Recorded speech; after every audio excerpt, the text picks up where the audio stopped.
As belezas naturais fascinantes fazem de Foz do Iguaçu patrimônio da humanidade. São 100 anos encantando o mundo.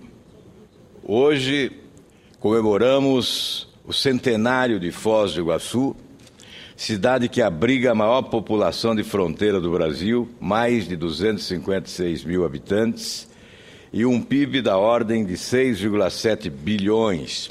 É oportuno destacar sua localização privilegiada na tríplice fronteira, centro geográfico do Mercosul.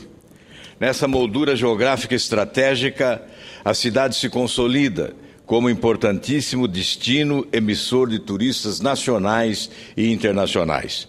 Foz do Iguaçu, além de abrigar uma das 7 maravilhas da natureza, as Cataratas do Iguaçu, e a maior usina hidrelétrica do mundo em geração de energia, Itaipu Binacional, é detentora do título de segundo destino na preferência de turistas estrangeiros que visitam o nosso país. Igualmente, é apontada como uma das 5 cidades brasileiras que mais recebem turismo de eventos nacionais e internacionais, conforme a Associação Internacional de Congressos e Convenções. Não poderia deixar de ressaltar que ela desponta em primeiro lugar entre as cidades não capitais no estudo de competitividade dos 65 destinos indutores do desenvolvimento turístico regional, segundo a Fundação Getúlio Vargas. A capacidade hoteleira é outro chamariz do seu potencial turístico, mais de 23 mil leitos. Nesse sentido, para incrementar ainda mais o desenvolvimento do município, reapresentei projeto que transforma Foz do Iguaçu em uma zona de processamento de exportação. O projeto foi aprovado pela Comissão de Desenvolvimento Regional no mês passado e agora passará por uma votação terminativa na Comissão de Assuntos Econômicos antes de seguir para a Câmara dos Deputados. É uma contribuição importante à cidade que tanto oferece ao país.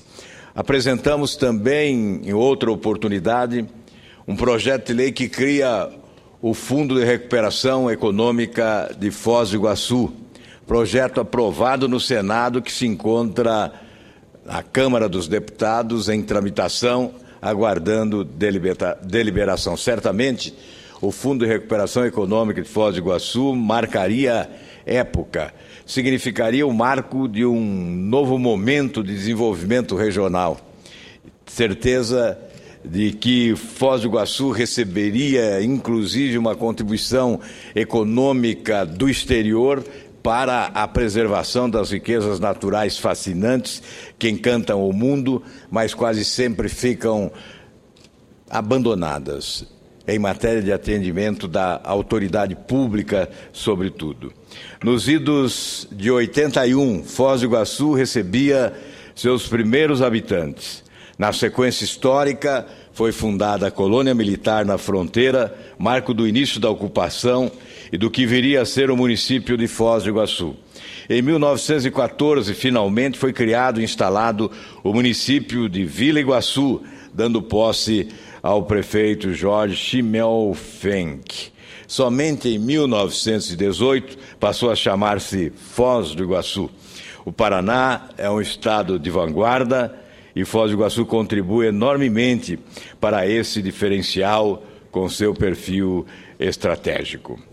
Portanto, as nossas homenagens às autoridades, mas, sobretudo, à população de Foz do Iguaçu, nesta hora em que o município comemora 100 anos de existência. Senhor presidente, nesta terça-feira, gostaria também de aproveitar esta oportunidade para tecer alguns comentários sobre o preocupante déficit nas transações correntes do Brasil com o exterior. O saldo das transações correntes corresponde simplificadamente à poupança externa.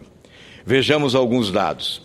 De dezembro de 2002 a abril de 2005, o saldo das transações correntes passou de déficit de 1,5% do PIB para superávit de 2% do PIB, aumento de cerca de 3,5 pontos percentuais.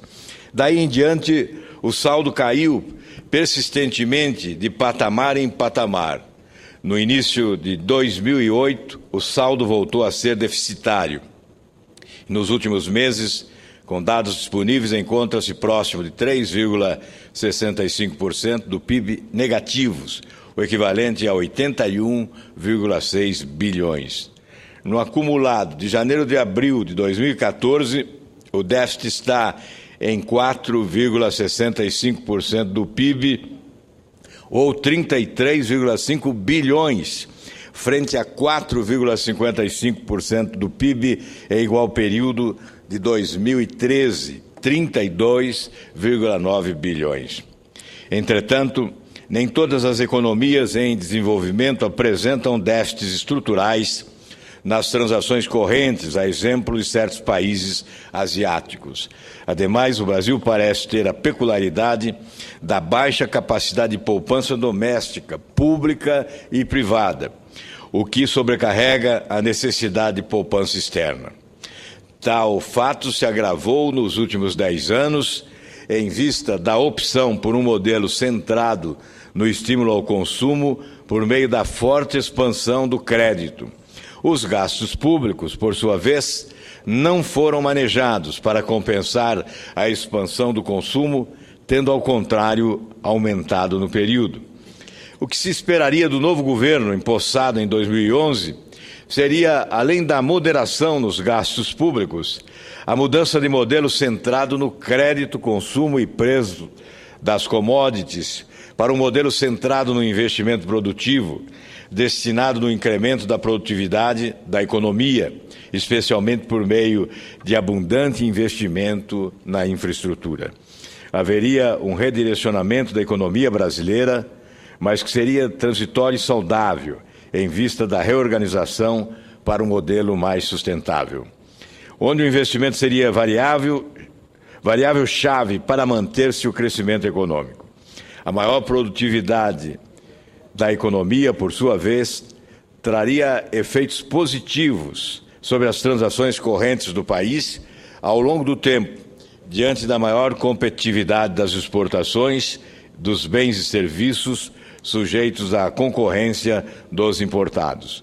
Como se sabe, nada disso ocorreu. Manteve-se um modelo centrado no consumo e os gastos públicos continuaram subindo de modo acentuado, sem que se tivesse nenhuma preocupação com a qualidade destes gastos, nem com o desperdício em prioridades que não correspondem ao anseio do povo brasileiro.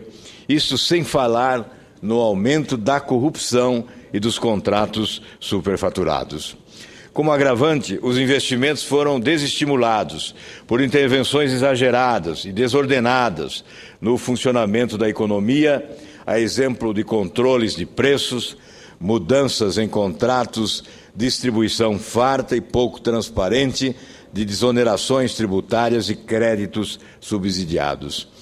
Na infraestrutura em particular, o viés contrário ao capital privado impediu a atração dos investimentos requeridos para reduzir a enorme defasagem do setor. A atual situação das transações correntes reflete o problema estrutural básico da economia brasileira, que são suas fragilidades pelo lado da oferta, notadamente a baixa produtividade, frente à demanda inflada pela própria política econômica, ainda que o consumo venha se desacelerando por conta do esgotamento do modelo adotado, que levou ao superendividamento das famílias, agora ainda mais prejudicado por termos a maior taxa de juros do planeta. Outro desequilíbrio, que também parece refletir o problema estrutural básico, é a inflação, que se mantém persistentemente próxima ao teto da meta, ainda que os preços administrados estejam sendo controlados. De fato, a leniência do governo com a inflação fez com que esta tenha subido continuamente, atingindo principalmente os mais pobres. Essa inflação prejudica ainda mais o crescimento da economia brasileira, corroendo a renda dos cidadãos. Além do mais, é preciso sermos claros, a inflação da classe trabalhadora está muito acima dos índices oficiais. Basta perguntar a qualquer dona de casa que a resposta será evidente. destaque um importante indicador da baixa capacidade competitiva da nossa economia é a forte concentração das exportações em bens básicos em detrimento dos bens manufaturados. Vale observar que, conforme dados do IPEA, entre 2002 e 2013, a participação do primeiro grupo de bens no total das exportações subiu de 28,1% para 46,7%, em detrimento da parcela relativa ao segundo grupo, que caiu de 54% para 38%. Aqui cabe um parêntese sobre a indústria, o setor mais prejudicado pelo atual modelo.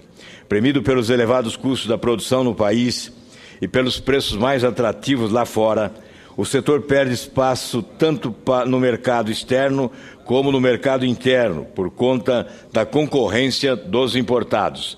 A produção atual da indústria permanece no mesmo nível observado em 2008, 6 anos atrás. Também os serviços pouco competitivos trazem desafios para as contas externas. As importações de serviços, especialmente fretes, aluguel de equipamentos e turismo, subiram de forma assustadora nos últimos anos. De 2002 a 2013, as compras se multiplicaram por 6, de 14,5 bilhões para 86,4.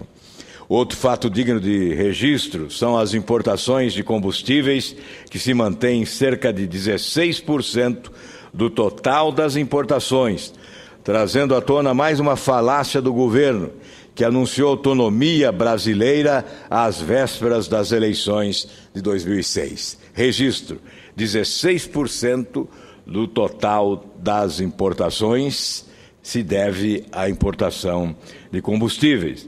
Esse percentual se manteve apesar do valor das importações ter subido mais de 5 vezes no período. Foram gastos 37,8 bilhões nos 12 meses encerrados em abril de 2014. O percentual é similar ao observado nos últimos 10 anos, o que indica a ausência de qualquer avanço no grau de autonomia energética no país.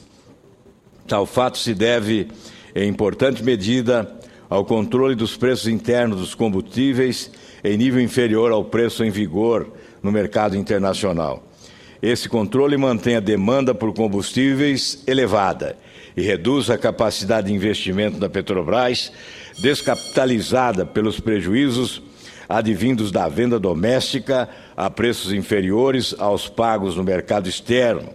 Como se não bastasse, o controle ainda piora o congestionamento e a poluição das cidades. Estou concluindo, senhor presidente. Outra ameaça...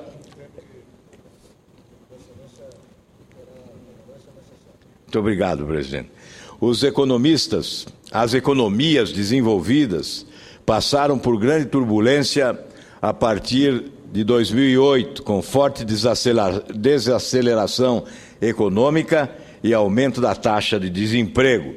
Como resposta, as taxas de juros foram reduzidas a níveis ineditamente baixos, estimulando os fluxos de capital para as economias emergentes. Nos últimos meses, os indicadores das economias maduras vêm evoluindo satisfatoriamente. Nos Estados Unidos, em particular, a taxa de desemprego, que chegou a 10% em outubro de 2010, ficou em 6,7% em março de 2014.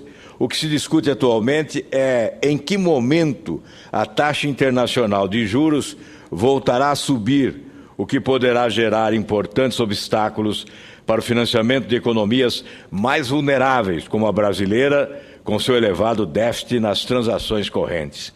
Outra ameaça é a evolução da economia chinesa, do mesmo modo que o forte crescimento desse país, grande consumidor de commodities, foi decisivo para a melhoria dos termos de troca do Brasil. A eventual desaceleração mais acentuada da China promoverá significativa piora nesses termos. Assim, senhor presidente, busquei nesse pronunciamento demonstrar que a política econômica aplicada pelo atual governo, que priorizou o consumo imediato em detrimento de uma política de Estado estrutural de investimentos, tem levado o país ao descontrole de suas contas externas, gerando uma desindustrialização do nosso país, tendo como corolários a inflação e a maior taxa de juros do mundo.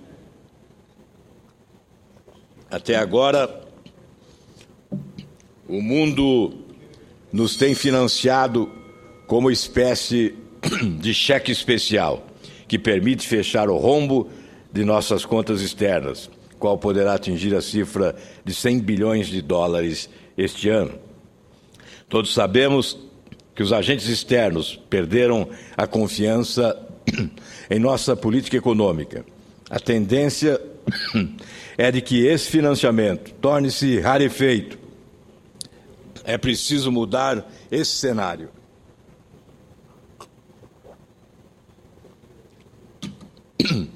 O atual governo e sua política econômica desastrada estão levando o Brasil para uma estagflação, sem crescimento e com inflação.